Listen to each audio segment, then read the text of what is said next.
এই কাচ্চিটা রান্না করলাম, দ্বিতীয়বার রান্না করলাম আমি। তো কেমন হয়েছে দেখুন। আর এখানে গাছ থেকে পেয়ারা পেরে নিয়ে আসছি, সেই পেয়ারাটা পুরো পেয়ারাটাই একদম নষ্ট হয়ে গেল। 2 টুকরা বের হয়েছে, সেটাই আমি লবণ মরিচ দিয়ে খাচ্ছি। তারপর নিজের গাছের ফল অনেক আনন্দের। আসসালামু আলাইকুম সবাইকে। সবাই কেমন আছেন? আশা করি ভালো আছেন। আমি আলহামদুলিল্লাহ আপনাদের দোয়ায় ভালো আছি। আজকে আরেকটি নতুন ভিডিও নিয়ে চলে আসলাম আপনাদের সামনে। তো দেখুন, গাছে 3টি পেয়ারা, নিচে একটি লেগে আছে একদম মাটির সঙ্গে, আর উপরে 2টি। সে 2টি থেকে একটি আমি পেরে নিচ্ছি। দেখুন ছাদে কি পরিমাণ বৃষ্টি হচ্ছে, নিচে একদম পানি জমে গেছে। তো পেয়ারাটা পেরে নিয়ে আসছি, এখন পেয়ারাটাকে কেটে নিব। লবণ আর মরিচ নিয়ে বসে গেলাম, পেয়ারাটা খাবো। তা কাটার পরে দেখি একদম নষ্ট হয়ে গেছে, সেগুলো ফেলে দিচ্ছি। ফেলে দিয়ে 2 টুকরো বের হয়েছে, সেটাকে আমি লবণ মরিচ দিয়ে বিকেলবেলা খাচ্ছি। বিকেলের দিকে কিন্তু একটু এরকম খেতে ভালো লাগে, ছাদের উপরে বসে। সেটা কিন্তু বৃষ্টি ছিল, সেজন্য ছাদে বসে খেতে পারি না। বাসায় এসেই ঘরে বসে টিভি দেখে দেখে খেলাম। এখন চলে আসছি একটু রান্না করতে। এখানে একটু পেঁয়াজ বেরেস্তা করে নিচ্ছি, আর এখানে বাসমতি চাল দিয়ে কাচ্চি বিরিয়ানি করব। অল্প পরিমাণে করব, ওখানে হাফ কেজির মতো আছে।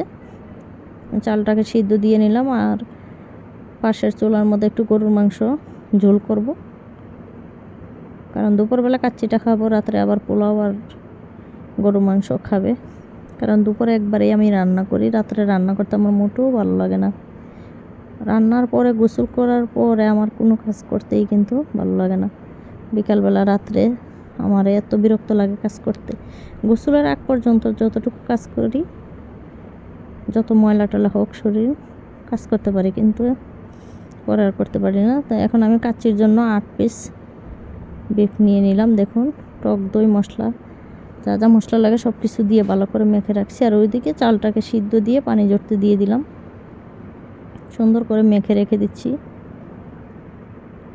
এখানে পেঁয়াজ বেরেস্তাও করে নিলাম, আলু কেটে নিলাম। এখন আমি কাচ্চির জন্য মাংসটাকে কষানোতে বসিয়ে দিচ্ছি। আমি যেহেতু রেসিপি দিচ্ছি না, সেজন্য সব কিছু দেখাচ্ছি না, কি কি মশলা দিলাম, কতটুকু দিলাম।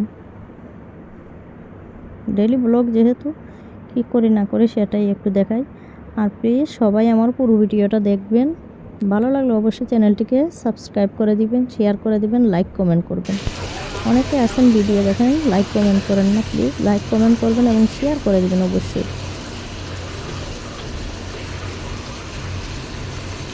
দেখুন কত সুন্দর কালারটা, মানে কষানোর সময় আমার এত সুন্দর কালারটা দেখে আমার এত ভালো লাগতেছিল। খুব সুন্দর কালার চলে আসছে। আমি আজকে আলুটাকে ভাজিনি, শুধু একটু ফুড কালার দিয়ে একটু কষানোতেই দিয়ে দিচ্ছি।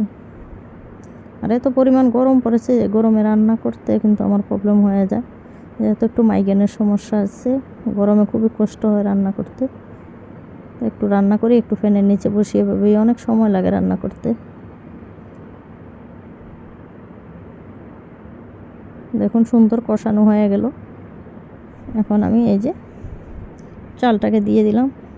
কিছু পরিমাণ মাংস উঠিয়ে রেখেছিলাম, প্রথম চাল দিচ্ছি, তারপরে মাংস, আবার চাল দিলাম, আবার মাংসটা দিয়ে সুন্দর করে ডেকে দিচ্ছি। কাঁচামরিচ, কেওড়া জল, ঘি, যা যা দেওয়া লাগে সব কিছু দিয়ে ডেকে দিচ্ছি কিন্তু। আর এই পাশে গরুর মাংসর ঝোলটাও হচ্ছে। দেখুন আমার কাচ্চিটা মাশাআল্লাহ একদম দোকানের মতো হয়েছে। ভিডিওটা কেমন আসছে তা বুঝতে পারতেছি না, কিন্তু সরাসরি কিন্তু খুবই সুন্দর কাচ্চিটা হয়েছে। খেতেও দারুণ লেগেছে। আমাদের দুপুরবেলা সবাই হয়ে গেছে, 6 জনের জন্য 6 প্লেট কাচ্চি হয়েছিল। কালারটা একদম অরিজিনাল কাচ্চি, মাশাআল্লাহ।